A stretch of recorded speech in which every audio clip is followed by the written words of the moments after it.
Hello student, स्वागत है आपका आज के इस मैथमेटिकल सेशन में। आज हम इस वीडियो में स्टार्ट करने वाले हैं प्रश्नावली 6.2 का उदाहरण कंप्लीट करेंगे। उसके सारे क्वेश्चन को इसी वीडियो में कंप्लीट कर लेंगे। ठीक, तो क्वेश्चन नंबर 2 है, ए बी सी एक समलंब है जिसमें ए बी समांतर किसके हैं? ए बी समांतर है डी सी के, अतः असमांतर रेखाएं ए डी और बी सी क्रमशः बिंदु ई व एफ पर इस प्रकार स्थित है कि भुजा जो ई एफ है वो ए बी की क्या है? समांतर है। तो दर्शाइए कि ए ई बटे में ई डी और बी एफ बटे में एफ सी, ये हमको प्रूफ करना है। ठीक, तो चलो आइए इसको हल करते हैं।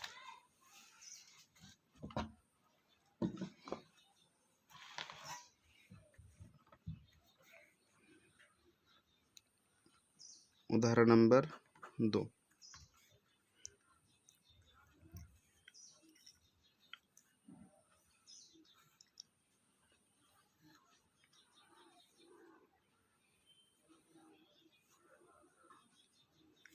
ए B C D E F. थोड़ा सा कंस्ट्रक्शन करेंगे और यहाँ से ए से सी को मिला देंगे और ये जो ए सी है भुजा ई एफ को बिंदु जी पर ही करेगी, प्रतिच्छेद करेगी। ठीक, हल दिया है, क्या दिया है? ए बी सी डी एक समलंब है तथा ए बी किसके समांतर है? डी सी, और ए बी किसके समांतर है? ई एफ के समांतर है। तो हम कह सकते हैं इससे, ये जो ए बी लाइन है, ए बी जो भुजा है वो डी सी के समांतर है और ए बी के समांतर ई एफ के समांतर। तो हम कह सकते हैं कि जो ई एफ वो किसके समांतर होगा? डी सी के समांतर। ई एफ समांतर डी सी। इन कंक्लूजन ये निकला। ठीक, रचना में क्या आ जाएगा? ए से सी को मिलाया, जो ई एफ को बिंदु जी पर प्रतिच्छेद करता है, प्रतिच्छेद करता है।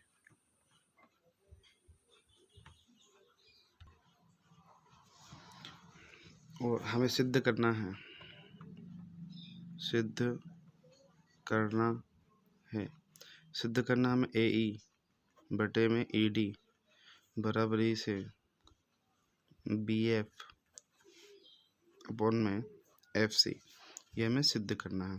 ठीक, तो इसमें क्या है कि हम पहले ये वाला ट्रायंगल लें, कौन सा? A D C. A D C लेंगे, इसमें जो है ई एफ किसके समांतर है? डी सी के समांतर है। तो हम कह सकते, ठीक है, ई एफ के समांतर डी सी के समांतर, तो हम पाया था वो लगा लेंगे, बी पी टी लगा के हम बोल सकते हैं कि ए ई बटे में ई डी और ए जी बटे में जी सी। तो त्रिभुज A D C, A D C में, ए डी सी में क्या है? ई एफ समांतर है डी सी के। अगर ये समांतर है तो हम कह सकते हैं बी पी टी से कि ए ई बटे में ई डी बराबरी से है ए जी बटे में जी सी बाय बी पी टी, समीकरण नंबर 1। ठीक, इसी प्रकार से यहाँ पे मैं दूसरा जो त्रिभुज है उल्टा वाला दिख रहा है ना, मैं ना सी बी ए, सी बी ये वाला त्रिभुज में, इसमें ई एफ के समांतर है, ए बी के समांतर है, तो ये हमारा टॉप रहेगा। तो यहाँ से हम बोल सकते हैं सी एफ अपन में एफ बी और जी सी जी अपन में जी ए।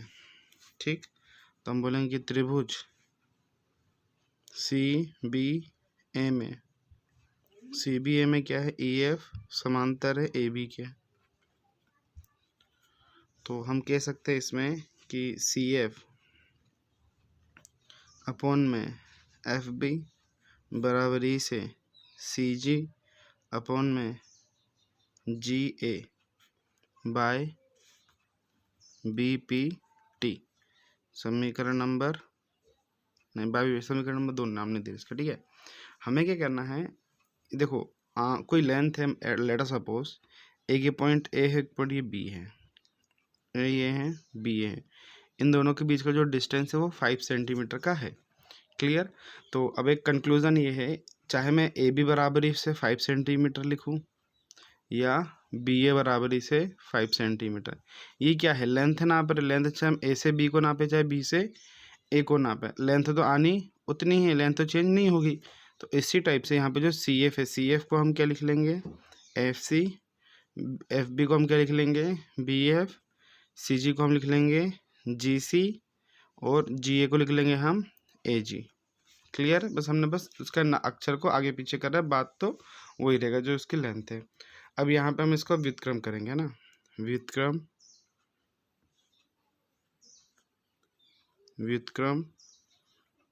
करने पर, व्युत्क्रम करेंगे तो एफ बी ऊपर चलेगा, ये नीचे आ जाएगा, तो बी एफ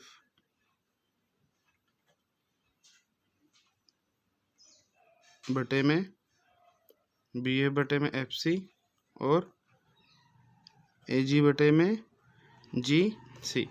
इसको सीधा करके लिख लेंगे तो ये हो जाएगा ए जी बटे में जी सी बराबरी से बी एफ बटे में एफ सी।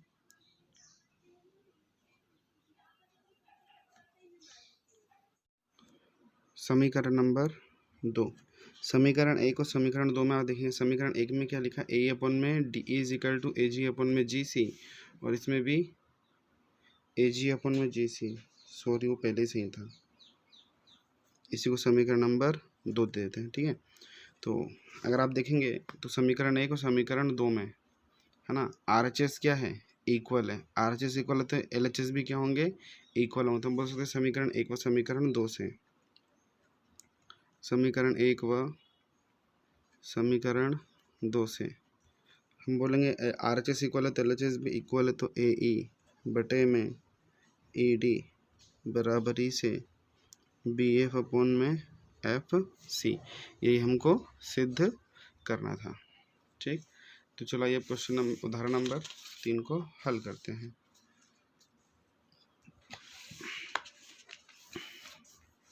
उदाहरण नंबर 3, आकृति 6.16, मतलब ये वाली आकृति में हमको दे रखा है पी एस बटे में एस क्यू और पी टी बटे में टी आर हमको दिया हुआ है। फिर ये वाला कोण और ये वाला कोण आपस में क्या है, बराबर है, और हमें सिद्ध करना है कि जो त्रिभुज हमारा पी क्यू आर, ये जो पी क्यू आर है ये कौन सा त्रिभुज है, एक समद्विबाहु त्रिभुज है, हमें सिद्ध करना है। उदाहरण नंबर 3, ये डायग्राम बना हुआ है,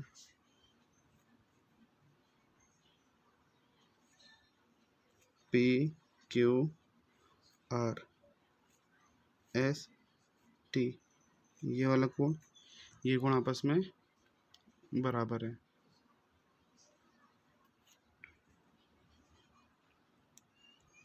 हल दिया है हमें त्रिभुज पी क्यू आर में हमें क्या दिया है, पी एस बटे में एस क्यू बराबरी से पी टी अपॉन में टी आर, ही हमको दिया हुआ है, ठीक। और सेकेंड एंगल हमें दे रखा है कि एंगल पी एस टी बराबरी से एंगल पी आर क्यू, ये दूसरी चीज़ हमें दिया, ये बाद में कमाएगा, अभी हम ये वाला लेंगे कि त्रिभुज पी क्यू आर में हमें पी एस अपॉन में एस क्यू और पी टी अपॉन में टी आर हमको दिया हुआ है। अगर ये जो रेखा है अगर इस टाइप अनुपात में है ना, संगत जो दोनों त्रिभुज उसकी संगत भुजा क्या अनुपात में है, तो हम कह सकते हैं कि जो एस टी है वो किसके क्यू आर के समांतर है, कौन सी, जो converse of B P T है ना, थेल्स प्रमेय की विलोमता, उससे हम कह सकते हैं कि एस टी समांतर है क्यू आर के, थेल्स प्रमेय विलोम। उससे हम क्या कह सकते हैं कि ये दोनों रेखा आपस में क्या है, समांतर है। अगर ये दोनों रेखा आपस में समांतर तो ये वाला कोण और ये वाला कोण आपस में क्या होगा, बराबर होगा। कौन सी प्रॉपर्टीज है, संगत कोण की प्रॉपर्टीज है। तो हम क्या लिखेंगे इसको, P S T, angle P S T equal हो angle P Q R. P Q R कौन से कोण है ये, संगत कोण, इंग्लिश में से क्रॉसपॉन्डिंग एंगल्स बोलते हैं। ठीक, अब हम बात करेंगे कि दिया है और क्या दिया था हम क्वेश्चन में, ये वाली लाइन कि एंगल पी एस टी किसके इक्वल है, एंगल पी आर क्यू के। ये क्वेश्चन में हमें दिया था। ठीक, तो इसको हम समीकरण 1 मान लेते हैं, इसको हम समीकरण नंबर 2 मान लेते हैं। तो हम बोलेंगे समीकरण 1 व 2 से, समीकरण 1 व 2 में क्या हो जाएगा कि R H L H S क्या है, इक्वल है, तो आर एच एस भी क्या होंगे, इक्वल होंगे। तो हम बोलेंगे कि एंगल समीकरण 1 व 2 से angle P Q are equal होगा एंगल पी आर क्यू के। ये दोनों एंगल आपस में क्या होगा, equal. Angle P R Q ये वाला कोण और दूसरा आपका एंगल पी क्यू आर ये वाला कोण है ना, एंगल पी क्यू आर ये वाला कोण, एंगल पी आर क्यू ये वाला कोण, ये दोनों कोण आपस में क्या है, बराबर है। तो किसी भी त्रिभुज के अगर दो सम्मुख कोण बराबर हो तो उसकी संगत भुजा भी आपस में क्या होती है, बराबर होती है। तो हम क्या बोल सकते हैं कि P Q is equal to P R, समान कोणों की सम्मुख भुजा। तो हम बोल सकते हैं कि त्रिभुज पी क्यू आर एक समद्विबाहु त्रिभुज है। क्लियर है, क्योंकि क्लास 9 में प्रॉपर्टी पढ़ती है कि दो त्रिभुजों के बीच की, अगर दो त्रिभुज के सम्मुख कोण आपस में बराबर तो संगत भुजाएं भी बराबर, तो इसकी उल्टी पड़ती है कि अगर सम्मुख कोण बराबर तो संगत भुजाएं भी आपस में बराबर होती है।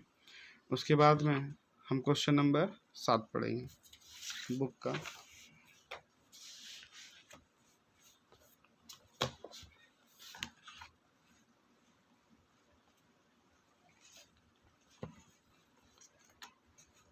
क्वेश्चन नंबर 7, प्रमेय 6.1 का प्रयोग करते हुए सिद्ध कीजिए कि एक त्रिभुज की एक भुजा के मध्य से होकर दूसरी भुजा के समांतर खींची गई रेखा तीसरी भुजा को समद्विभाजित करती है, यह हमें सिद्ध करना है।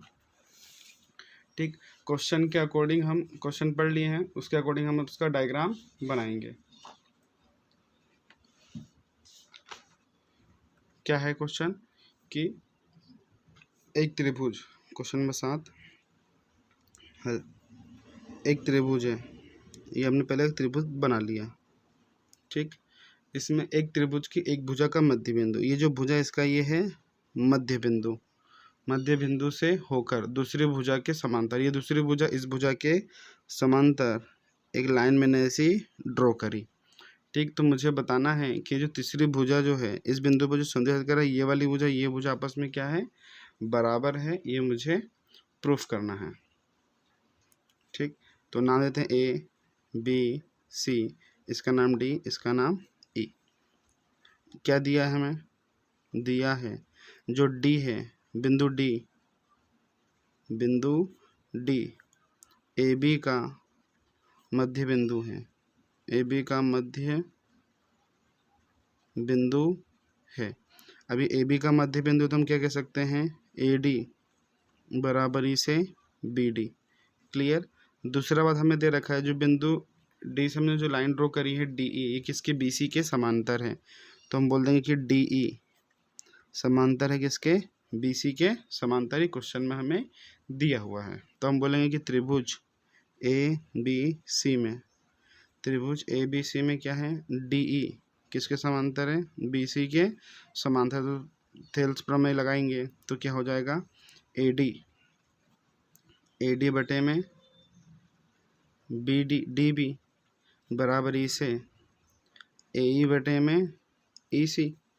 Clear, by B P T. तो ए डी का मान किसके बराबर है, बी डी के बराबर है, तो ए डी को हम क्या लिख लेंगे, बी डी लिख लेंगे, और इसको भी हम बी डी लिख लेंगे, है ना, डी बी को बी डी लिख लेंगे। तो ये ए ई बटे में क्या जाएगा, ए सी, डी बी से डी बी कैंसिल हो गया, तो यहाँ पे क्या बचा 1, तो ए ई बटे में क्या जाएगा, ए सी, ये भागित में है तो गुणा में ए सी बटे में ए ई आ गया।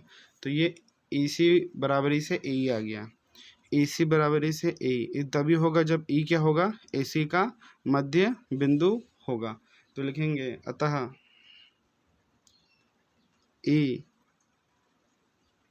भुजा AC का मध्य बिंदु है। ठीक, जो क्वेश्चन नंबर 8 है वो जस्ट इसका अपोजिट है। ठीक,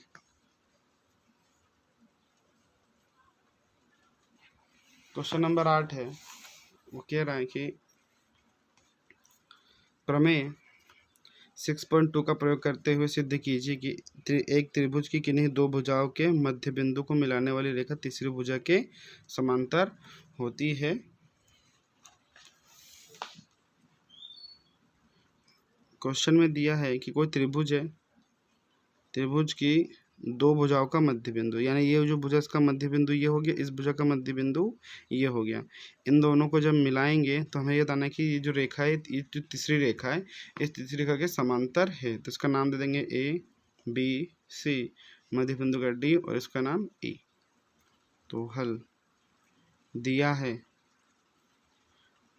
डी व ई क्रमशः भुजा ए बी तथा ए सी का मध्य बिंदु है, का मध्य बिंदु है। अब ये मध्य बिंदु है तो आप बोल देंगे कि जो ए डी है, ए डी किसके इक्वल हो जाएगी, बी डी के, और दूसरी बात ए ई जो है वो किसके इक्वल हो जाएगा, सी ई के इक्वल हो जाएगा। ठीक, डी भी लिख लो इसको, क्योंकि लास्ट में फिर प्रॉब्लम करेगा। इसको ए सी ही लिख लो, ये दोनों भुजा आपस में क्या होगी, बराबर होगी। तो इसी का हम यूज़ करके इसको सिद्ध करेंगे कि जो डी है वो बी सी का समांतर रेखा है। कैसे करेंगे, डी ई, अच्छा ये जो दिया है ए डी बराबरी से डी बी, ये अच्छा एक बात है कि जैसे 5 लिखा है, ठीक, तो 5 को हम लिख सकते हैं 5 गुणित में 1, है ना कि नहीं। तो इसी टाइप से जो डी बी है, डी बी गुणा में भी क्या होगा, 1 होगा, तो ये फिर गुणा में अगर ये 1 है तो उस हिसाब से डी बी काय में मल्टीप्लाई में, तो काय में जाएगा डिवाइड में, तो ए डी बटे में क्या जाएगा, डी बी बराबरी से 1, समीकरण नंबर 1। इसी टाइप से हमें दूसरी बात क्या दी थी, ए ई बराबरी से ई सी दिया था, इसके गुणा में भी क्या होगा, 1 होगा, तो ये मल्टीप्लाई में तो डिवाइड में, तो इसको लिख लेंगे ए ई बटे में ई सी, यहाँ पे भी 1, समीकरण नंबर 2। समीकरण 1 और समीकरण 2 में देखेंगे तो आर एच एस क्या है, इक्वल है, तो एल एच एस भी क्या होंगे आपके, इक्वल होंगे। तो लिखेंगे समीकरण 1 व 2 से, समीकरण 1 व समीकरण 2 से ए डी बटे में डी बी बराबरी से ए ई बटे में ई सी हमने प्रूफ कर लिया। फिर आगे लिखेंगे त्रिभुज ए बी सी में, ए बी सी में क्या प्रूफ कर लिया हमने, ए डी बटे में डी बी बराबरी से ए ई बटे में ई सी। ये कब होगा, जब डी ई जो किसके समांतर होगी, बी सी के समांतर होगी। तो हम कह सकते हैं कि डी ई समांतर है बी सी के, थेल्स प्रमेय विलोम से, थेल्स प्रमेय विलोम। ठीक, अब क्वेश्चन नंबर 9,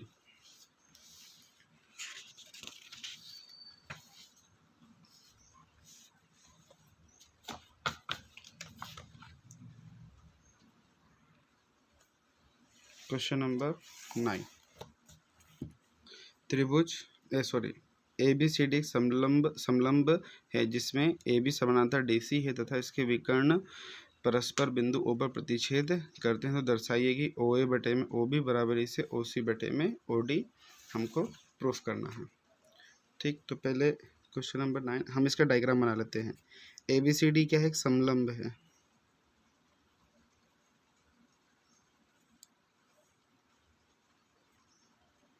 ए बी सी डी ये क्या है, एक समलंब है। इसके जो विकर्ण हैं, विकर्ण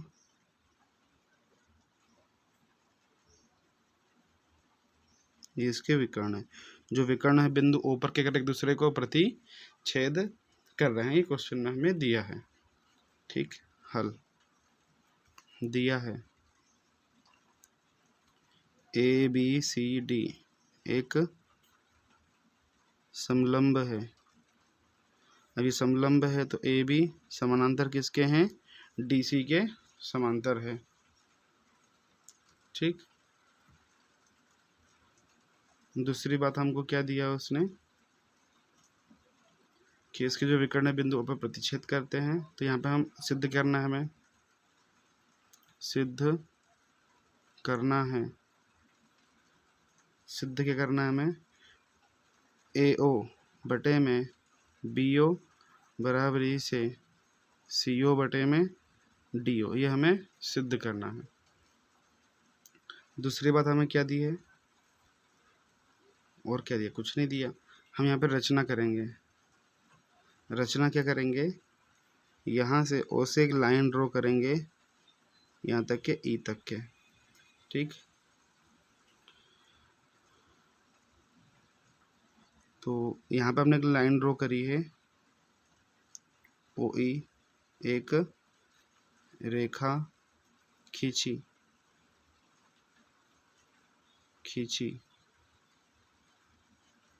जो क्या है, ओ ई है वो समांतर किसके हैं, ए बी के, और ई ओ समांतर किसके हैं, डी सी के समांतर है ना। इसको ई ओ लिख लो। ई ओ किसके समांतर है, ए बी के समांतर। ई ओ किसके समांतर है, डी ई के समांतर है। ठीक, तो हम क्या करेंगे, पहले इसमें एक त्रिभुज कौन सा लेंगे, हम ए डी सी ये वाला त्रिभुज लेंगे। त्रिभुज A D C. A D C में क्या है, ई ओ किसके समांतर है, डी सी के समांतर है। तो ए डी सी में हम क्या बोल देंगे, ए ई बटे में ई डी, ए ई बटे में ई डी बराबरी से ए ओ बटे में ओ सी बाय बी पी टी, समीकरण नंबर 1। ठीक, दूसरे में हम ये उल्टा वाला त्रिभुज लें, कौन सा, डी बी ए। डी बी ई में ई ओ समांतर है किसके, ओ बी के। तो बोलेंगे कि त्रिभुज डी बी ए में क्या है, ई ओ समांतर है ए बी के। अब इसमें समांतर है तो हम बोल देंगे कि जो डी ये बोल देंगे कि जो डी ई है वो किसके समांतर है, डी ई बटे में ई ई, डी ई बटे में ई ए बराबरी से डी ओ बटे में O B by B P T. ठीक, यहाँ पे क्या है, ए ई बटे में ई डी, यहाँ पे डी ई बटे में ई ए। क्लियर, तो इसको सीधा करके लिख लेते हैं, थोड़ा अजीब सा लगा ये। तो ये क्या हो जाएगा आपका, ई डी बटे में ए ई बराबरी से ये ऊपर जाएगा, नहीं वही है ना, वो तो आगे पीछे। तो ये ओ डी बटे में ओ बी, इसको एज इट इज लिखा। तो यहाँ पे जो है हमारे पास में ए ई बटे में ई डी है और यहाँ पे ई डी बटे में ई। तो इसका हम क्या करेंगे, रेसिप्रोकल करने से ये दोनों आपस में एल एच एस इक्वल हो जाएगा। तो व्युत्क्रम करेंगे, व्युत्क्रम करने पर व्युत्क्रम करने पर तो ये क्या हो जाएगा, ए ई बटे में ई डी बराबर इसी ऊपर जाए तो ये बचेगा ओ बी बटे में ओ डी। क्लियर, समीकरण नंबर 2। तो समीकरण 1 और समीकरण 2 में, समीकरण 1 समीकरण 2 में ए ई बटे में ई डी, ए ई बटे में E D, L H S क्या होगा इक्वल, तो आर एच एस भी क्या होंगे इक्वल होंगे। तो हम बोले समीकरण 1 व 2 से, समीकरण 1 व समीकरण 2 से समीकरण 1 में क्या है, AO बटे में OC बराबरी से OB बटे में OD। अभी ये हमें जो प्रूफ करना था वो AO बटे में ना, अच्छा ये अल्फ़ाबेट्स आ गए ना, ये आगे चले गए, तो ये मल्टीप्लाई में तो क्या में आ जाएगा, डिवाइड में तो ये हो जाएगा AO बटे में BO बराबर C उधर चला जाएगा तो CO बटे में DO, है ना। बस मैंने नाम को आगे पीछे लिखा ना, OB को मैंने BO कर दिया, OC को मैंने CO कर दिया, OD को मैंने DO कर दिया, बाकी एज इट इज है। तो यही हमें करना था, प्रूफ करना था। आई होप आपको वीडियो पसंद आए। वीडियो पसंद है वीडियो को लाइक कीजिए, चैनल को सब्सक्राइब कीजिए। देखने के लिए बहुत बहुत धन्यवाद।